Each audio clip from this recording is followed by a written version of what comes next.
was predominantly for two purposes. One for saddles and bridles and rawhide, but the other was currency.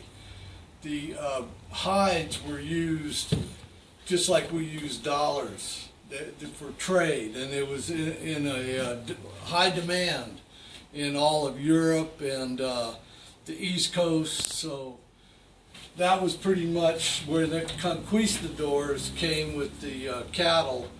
And then later on, the Spanish that were up here in the 1850s, they had big land grants with cattle, and that was their predominant reason, was to produce currency. So the leather was like a form of cash. Form of cash, right? Just like gold is a form of cash. Yeah. So it was a very big thing to have leather that was tradable. Mm-hmm. What else, Colton? How was leather working? How was it? Easy work or hard work or? Well, the tanning is pretty hard work, because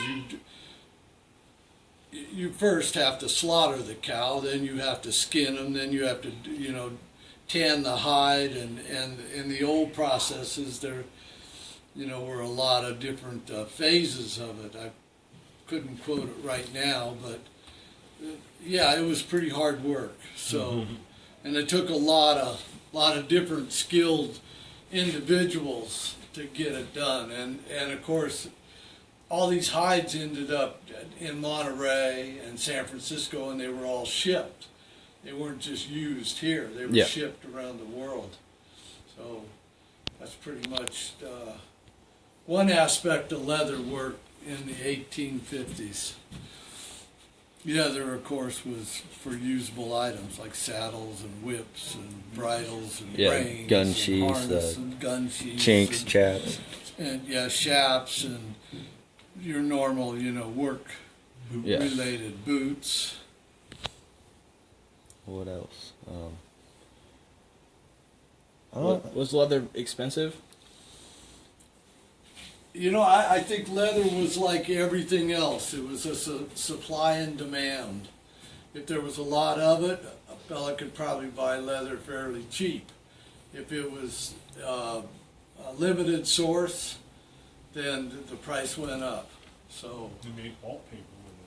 yeah, the wallpaper, and anyway, that's pretty much the free enterprise system works that way. Yeah. Supply and demand. What about the tools?